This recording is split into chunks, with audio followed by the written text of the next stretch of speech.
Bismillahirrahmanirrahim. Berjumpa lagi pada pertemuan hari ini dalam ngobrol pendek.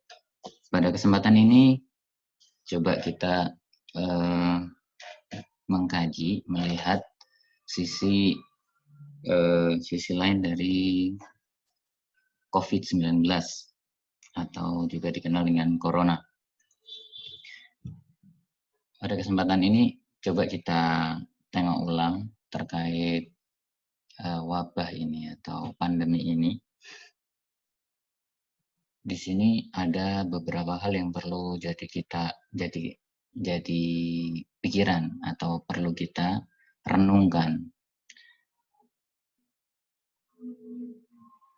Corona ada tidak begitu saja. Jadi ada yang mengadakan.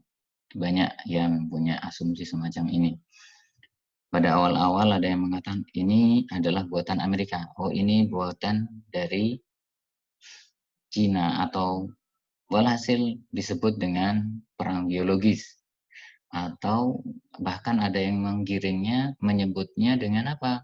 Perang Dunia Ketiga sudah dimulai dengan perang biologi ini. Dengan misalnya ada yang merujuk pada penjelasan dari Bill Gates terkait bahaya dari perang virus yang menurut dia jauh lebih menakutkan dibandingkan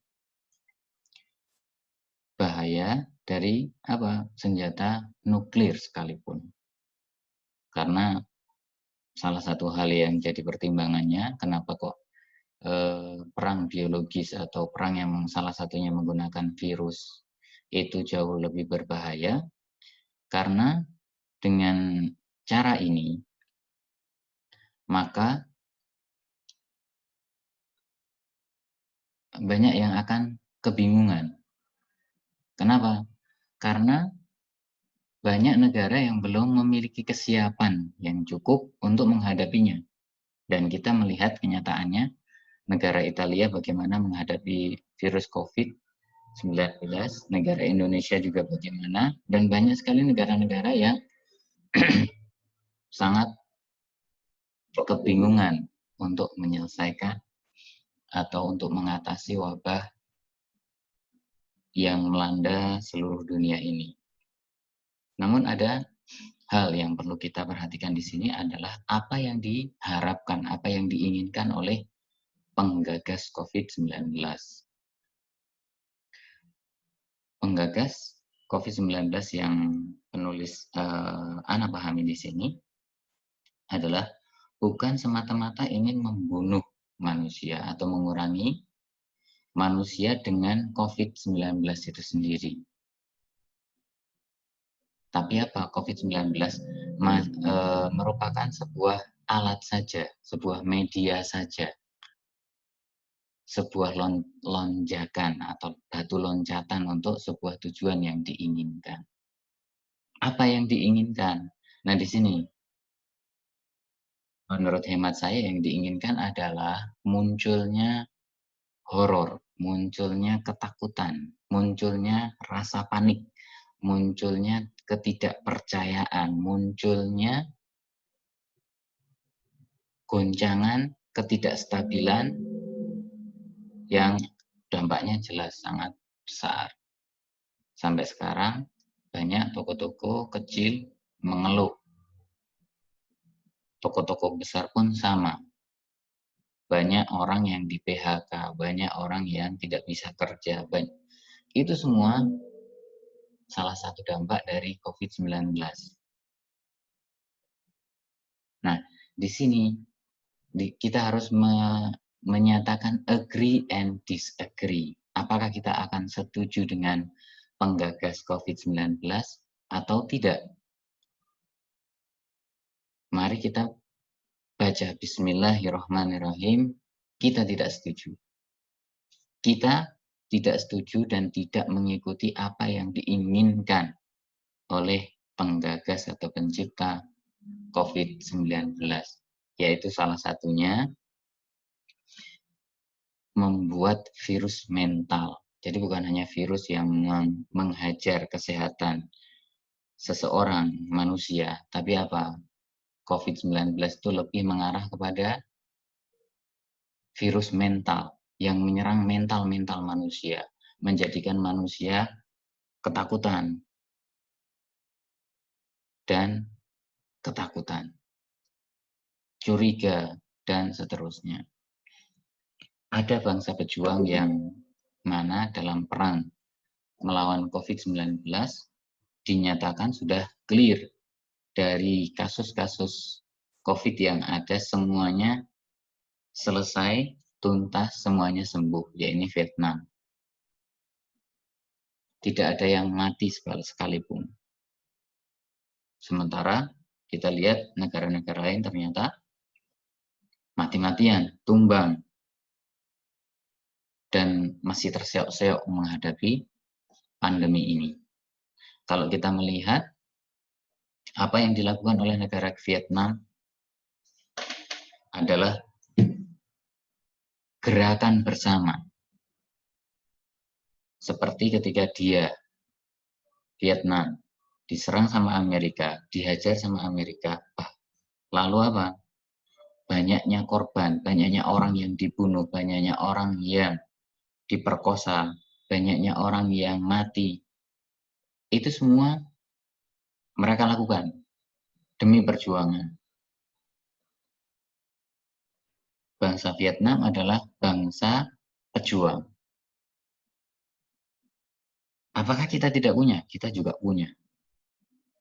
Kita juga punya darah-darah pejuang. Bangsa Indonesia,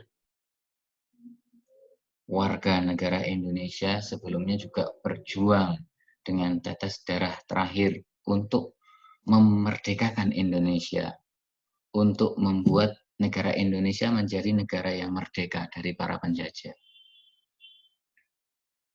Jadi kita juga punya semangat itu. Apalagi kalau kita merunut sejarah bangsa Indonesia, suku-suku yang tinggal di Indonesia sebelum Indonesia muncul, sebelum kata-kata Nusantara muncul. Itu juga perlu kita ambil dan kita jadikan penyemangat bahwasanya kita pun mampu, kita pun bisa dengan kerjasama, saling bahu-membahu, tolong-menolong. Itu semua akan menyelesaikan. Kita akan menang di hadapan COVID-19. Seperti negara-negara lain, Cina, Vietnam, dan lain sebagainya. Salah satunya pelajaran yang kita ambil dari mereka, bangsa pejuang ini adalah kepercayaan kepada pemerintah. Pemerintah mengatakan demikian, masyarakatnya mengikutinya. Disuruh lockdown, semuanya lockdown. PSBB, PSBB, dan seterusnya. Walaupun kalau misalnya kita melihat ranah Indonesia, misalnya Surabaya atau tempat-tempat lain, ada beberapa kebijakan itu sesuai dengan kondisinya, karena nggak memungkinkan untuk lockdown. Lockdown otomatis biaya yang dibutuhkan sangat besar, sementara masyarakat tetap butuh makanan, tetap butuh hidup, tidak bisa hanya tinggal di rumah tanpa ada suplai masukan yang cukup. Seperti yang disampaikan sama Bu Risma. Bu Risma terang-terangan mengatakan bahwasanya Surabaya tidak bisa lockdown. Kenapa? Karena dia tahu kondisinya seperti apa. Walhasil, satu poin yang saya sampaikan di sini adalah bahwasanya kita tidak perlu panik, kita tidak perlu ketakutan, kita tidak perlu menjadi heroik atas wabah corona. Corona ada, kita masih tetap memiliki Allah Subhanahu wa taala. Kita memiliki orang-orang jujur. Mudah-mudahan Indonesia ditambahkan jumlah orang-orang jujurnya sehingga amanat-amanat yang disampaikan pemerintah, misalnya ada bansos, ada bantuan-bantuan macam-macam, itu benar-benar sampai kepada orang yang berhak. Pemerintah pusat menyatakan sekian kilo, sekian uang nominal, itu juga yang akan sampai kepada orang-orang yang berhak. Tidak ada pemotongan-pemotongan. Indonesia memiliki banyak orang pintar, orang pandai, orang cerdik. Tapi menurut seorang ulama, seorang kiai, Indonesia butuh orang yang benar.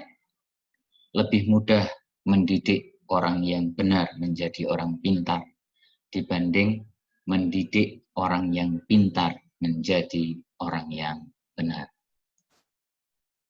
Demikian, mari kita berjuang bersama.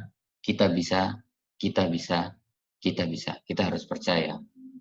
Kita bertawakal kepada Allah, ikhtiar kita lakukan, doa juga kita panjatkan, Allah yang akan memberikan bantuan.